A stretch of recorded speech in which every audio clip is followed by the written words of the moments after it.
I am in Thouars, a small town of the Loire Valley.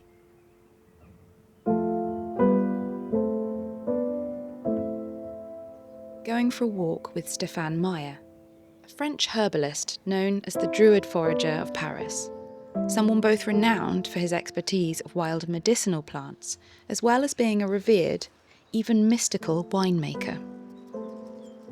I'm curious to understand how he connects with nature and the lens through which he views the world.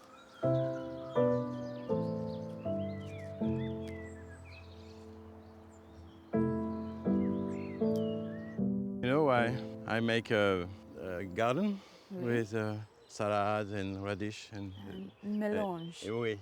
Oui. Yeah, blend. Oui. Yeah, right.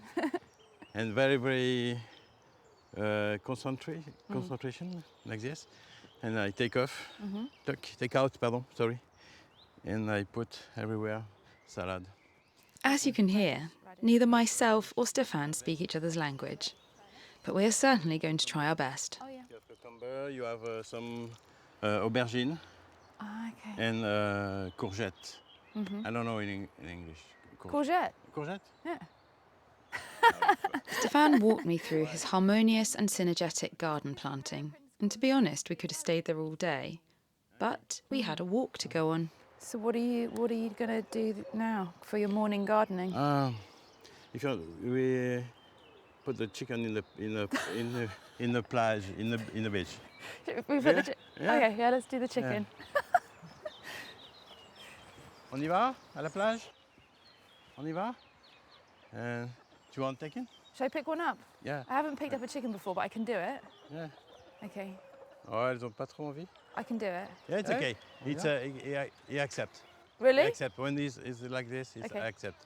It's no, don't accept. It doesn't accept. Yeah. Allez. Oui, on va à la plage. Allez. Voilà. And they just Cool. chill out, Yeah. have a nice Holiday, time. Stay on border on the river, and in the evening come back home. So nice. Yeah.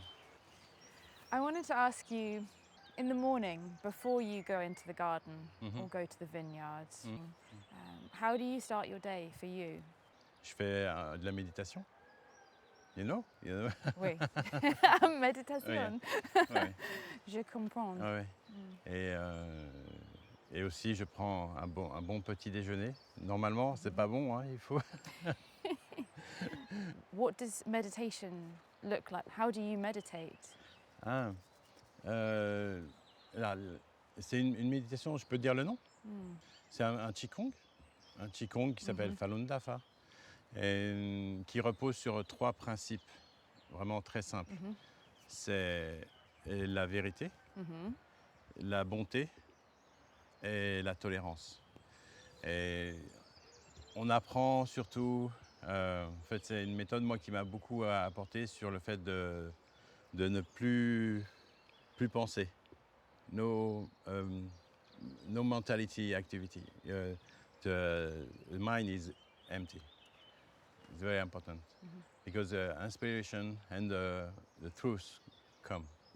I'm immediately struck by Stéphane's sensitivity and connection to the natural world. How do you connect with plants? Because I know that you work with the energy of the wine that you make, with the plants that you pick. It's very simple but very difficult. But it's a no activity, mental activity. If you think something, maybe is wrong, maybe it's true, but I don't know. But when I am close to the plant, I try to think nothing. What's just so interesting about Stéphane is that he truly is a revered winemaker, and his wares sell for an outrageously high price to clients, including the Prince of Monaco, but also across the pond to America. His starting point, though, is one of thoughtfulness and connection. And knowing that, we head off into nature to see what we might find and what particular plants inspire Stéphane within his local area. So nowadays, You're foraging and taking to just a small number of chefs. J'étais à Paris, je travaillais, je livrais à peu près 200 restaurants. Entre 200 et 300 restaurants, c'était beaucoup, beaucoup. And what is their chef's favourite thing at the moment? C'est un peu... il y a toujours eu dans la gastronomie française des plantes sauvages comme les champignons, truffle, mais il n'y a pas... Les choses qu'on trouve comme ça sont rentrées dedans et à fournir les chefs avec d'autres plantes. Mais comme là, on vient de voir du plantain. Plantain ouais. that tastes like mushroom. Yeah. This is I think chefs always want something really different, really unique. Oui. However, everything around us is so incredible because we have nettles, urticid, Yeah. you have the plantain that tastes like raw mushroom. We have the cleavers, Gallium aperine. Oui, oui, you use the gallium Yeah. aperine? Yeah. Mais, Stéphane and I find communication a lot quicker and more efficient through use of the Latin plant names, reinforcing the importance of continuing to learn these. yeah. Take the juice Okay. and use it in a drink to give people at Okay. the beginning, like a savoury one, because we sometimes blend other herbs in it. We put a herb oil on, and then it gets people thinking. Okay. Because you just say to people, see that, this is a flavour. And These flavours are everywhere. It's you so- have, you know, this plant, la benoite? A Benoit? Benoite urbaine. Geum urbanum. Wood avens, sometimes known as clove root or herb bennet, is a perennial plant that thrives in shady places, such as woodlands or along hedgerows. The root contains eugenol, which is the same phenolic compound found in clove, not only sharing the same agreeable fragrance, but also sharing a rich medicinal history as a topical pain reliever. The leaves are edible, although often considered unremarkable in flavour. That doesn't deter a chef like me, though, from seeking a use of them. We have fried them in the restaurant to achieve a light crisp that adds a woodland visual as well as texture. C'est du girofle. Je pense qu'il y a le génol, comme le clou de girofle, comme clover.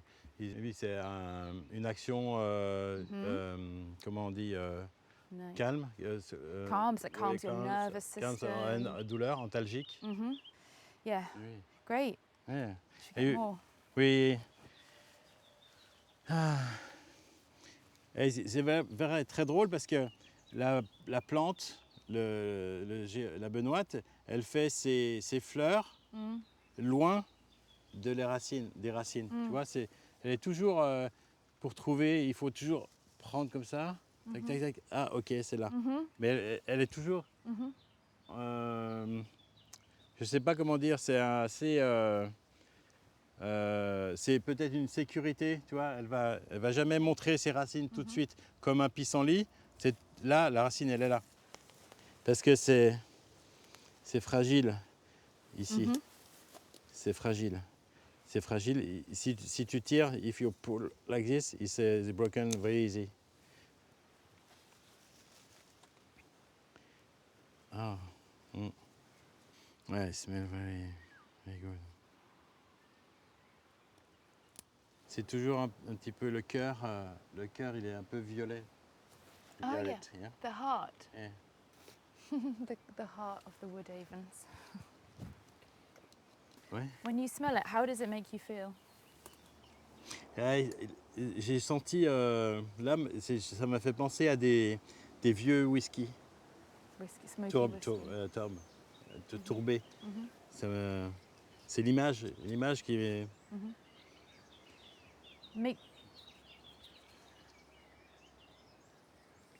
So for me, it's memories of childhood, and it's my dog lives and cloves, Yeah. and it's being in hot countries with incense. It's very evocative, and to smell. I always think that to smell something, to just stop and to sniff and crush something between your fingers, it does just drop you in. It is so calming to just smell something. I love it. Yeah. Yeah. Ouais, ça m'a fait penser vraiment à un vieux whisky. Wood avens are just not so commonly used in restaurants in the UK, as it can be labour intensive to clean the root and dry it out. A practice that most restaurants simply don't have the time for. And since also the intensity of flavour is heightened in the winter, it's not always the time you want to go picking. But the flavour is really remarkable, and hearing Stéphane's passion for this plant makes me want to use it more. Oh, you use this one? Ah, il y a Yeah. Ouais. We ground Ah oui. ivy. Ouais, ouais, Ground ouais. ivy. Ah, c'est... Yeah, I love know, this. yeah. I love it. I love this one. Ground ivy is not an ivy, as the name would suggest, but rather an aromatic trailing member of the mint family Lamiaceae, and is incredibly common across the UK. Its kidney-shaped leaves and purple flowers make it quite easy to distinguish, thriving across woodland, grassland, as well as hedgerows. Yeah. And it smells amazing. Ah, yeah. C'est vraiment un super parfum. It's one of my favourites. Ah, yeah. Yeah, c'est vraiment... Apparently, also, so some people say that you can use it to treat tinnitus in your ears, ringing in your ears. Ah, I don't know. ouais. Dans le Moyen-Âge, on utilisait pour parfumer les bières. Oh, for beer, yeah, Yeah. because like it's like Oui. it's like hops, but Et tu peux utiliser que en frais. Dès qu'on sèche, when you dry, it's nothing. yeah, no the flavor. flavour goes. Yeah. But antiseptic as well, and just such an amazing smell. Yeah. You put in the vinegar. Vinegar, Parfum the vinegar, it's amazing yeah. too. We use it for the ice creams. Et Glycoma ederaceae. Le glycome à feuilles de lierre. Ok. Okay.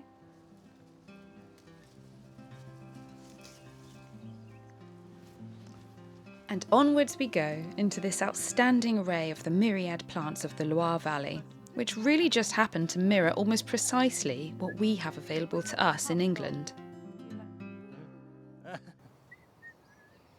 I wasn't sure what we would find or how the walk would go, but immediately I fell into Stéphane's easy and generous presence. A gentle and calming soul at ease, free and open in nature. I'm wondering what I can learn from Stéphane and his gentle ways, and I'm desperate to ask him more questions on how he connects with the world.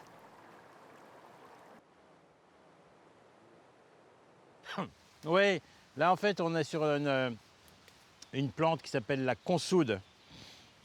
C'est Symphytum officinal. En fait on peut utiliser comme l'ortie.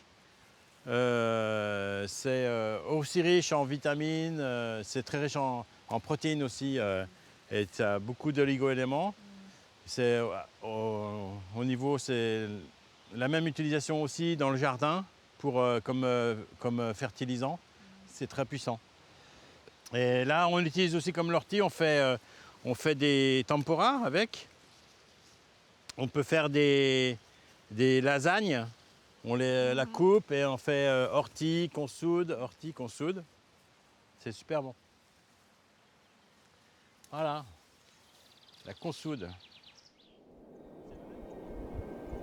Comfrey spreads freely across meadows each spring. Its name comes from the Latin comfavere, meaning to heal together, and heal it does. Rich in both potassium and nitrogen, it feeds the soil around it. Its leaves contain allantoin, a compound promoting cell repair, so for centuries, herbalists have applied it to sprains, bruises, and broken bones. What's the single biggest lesson that you've learned in your life so far? Je ne suis pas très, comment on dit, je ne suis pas adapté à la société d'aujourd'hui. J'ai vraiment beaucoup de mal. C'est compliqué, mais j'ai du mal à m'insérer dans la société tu vois, comme je vois des gens comme toi, comme les chefs qui travaillent tous les jours. Tous les jours, ou du tôt le matin, tard le soir, avec une constance. Et moi, ça, je ne peux pas. Enfin, je trouve que c'est très violent. Et je pense que je n'ai pas encore compris le fait de faire quand même un peu plus que je fais encore actuellement. Pour être plus, peut-être, matériellement confortable. What is the name in English? Poppy. Poppy. Yeah, poppy. Okay. Like puppy. It's a Papaveracea rosea. Poppies have long been known for their pain-relieving qualities. The common poppy contains active alkaloids, but these have mild properties, making the petals safe to eat. You use this? No. You can take the bud Yeah. and put in a vinegar Yeah. and pickles. You have a vinegar very red like this. It's Yeah. beautiful and it smells very good. Okay. Yeah, very good This is taste. Okay, I'm going to And taste you can, some. you in a salad, it's okay, like try. this. Yeah. It's very, comment on dit, soyeux. C'est very It's very nutty. smooth. It tastes like a hazelnut. Okay, well, yeah. You want to try? Yeah. In France, we use for syrup. It's really delicious. Yeah. And we transition to the big questions. What do you think is the antidote for the rest of society to... Do you think we all have to slow down? Je pense qu'on cherche peut-être trop les solutions. Le mécanisme est tellement important, tu vois, c'est tout le monde qui est dans un rythme. Le plus important pour moi, c'est de vraiment on se change soi-même. Si on pense à vouloir comment on peut changer le monde avec une solution, en trouvant une solution pour tout le monde, c'est trop, ça prend trop d'énergie.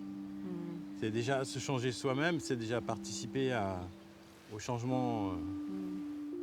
I just like Stéphane's outlook on the world, and I agree. We have to change ourselves before we can seek change elsewhere. We must master ourselves and our minds, and the rest follows. And so, we are heading back to Stéphane's garden with a basket full of plants, ones that most people consider weeds, and we're ready to see what tasty morsels we can rustle up for ourselves.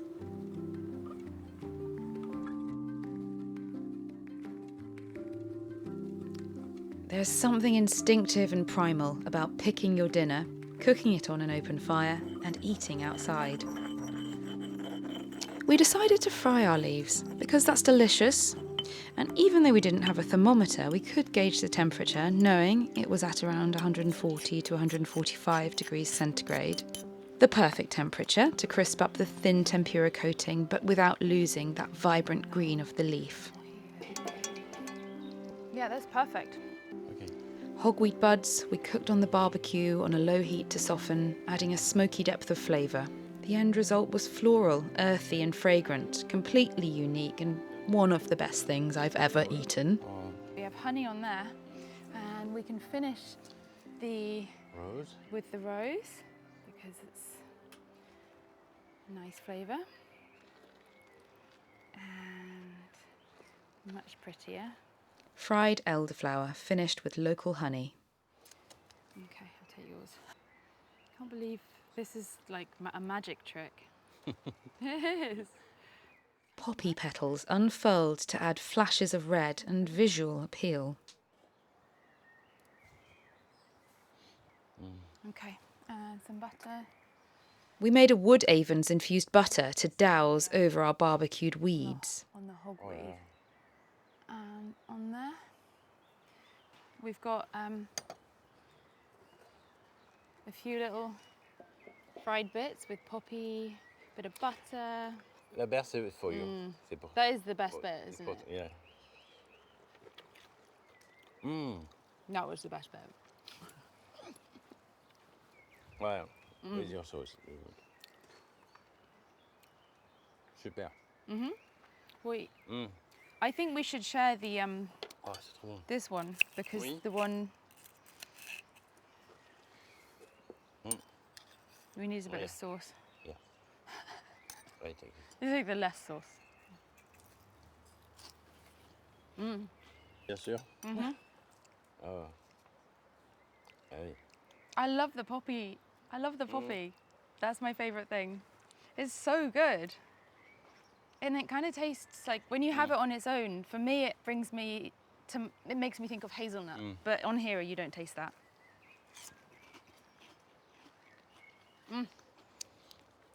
Perfect snack. Ouais, c'est vraiment très bon. And there's been something I've been wanting to ask you to explain, and that is your winemaking. You make some beautiful wines, and you have a history as a winemaker. And I would love for you to tell me about that. J'ai grandi dans ce milieu en passant du temps depuis tout petit à aller à la vigne, dans les caves, et puis à me former à ce métier. Et j'ai eu une parenthèse, j'ai pas repris de domaine familial, mais j'ai eu une parenthèse entre l'élevage de chèvres et puis la cueillette de plantes. Et je suis revenu en 2016 à la vigne, dans le Jura, et pour faire du vin. When you're making spirits for people, are you looking to capture the land and capture the essence of the land? How do you do that? Ouais, c'est comme c'est une approche vigneronne du spiritueux. C'est-à-dire que je vais sur une montagne, dans un lieu, et j'en exprime le parfum. C'est comme travailler sur une vigne et puis faire le vin d'une parcelle. Là, c'est pareil, mais pour les spiritueux. Mais uniquement avec les plantes sauvages. Et les personnes, mes clients, ils me demandent bon, je voudrais un spiritueux autour de mon château ou de tel endroit, en bord de mer, ou je sais pas, telle montagne, etc. Ouais. That's perfect. That's everything. Yeah. Beautiful. Love it. And I really wanted to ask you about Udambara. Yeah. Yeah. You've named one of your wines this, but also it's a mystical flower. Yes. Yeah. Oui, c'est une fleur qui vient tous les 3000 ans, d'après les légendes bouddhistes. Et c'est une fleur qui annonce la venue d'un Bouddha. Et ça fait une vingtaine d'années qu'on voit des fleurs de Udambara un peu partout dans le monde, notamment dans les temples bouddhistes, sur les statues de Bouddha, sur le mobilier des temples. Udambara traditionally refers to the flower of a fig tree native to Southeast Asia, whose flowers form hidden inside the fruit. From that quirk grew a legend that it blooms only once every 3,000 years. In recent years, tiny thread-like blooms have been spotted in the most unexpected places. Whether a miracle or mystery, for those who find one, the meaning is unmistakable. Et il se trouve que moi, je connaissais cette légende, mais il se trouve que quand j'étais dans le Jura, j'ai trouvé, vraiment sans chercher, mais j'ai trouvé sur un raisin une fleur d'Udambara. Et donc j'ai appelé mon vin comme ça. C'est en hommage à cette fleur et puis à cette période aussi. You know, some of the main reasons why I wanted to talk to you were because I heard about what you were doing. I heard about your connection with the land, and I knew about your foraging, but in a very sensitive way. And it spoke to me, and I couldn't describe why it spoke to me, but I knew that I wanted to talk to you, to hear about your story. And today I've seen you working with plants and listening to your ethos and understanding how you work with the information that is contained within nature, and how you've adopted this slower way of living and connecting, and being so open about your religious practice as part of that journey. It's hugely inspiring to me, and more inspiring than I potentially thought.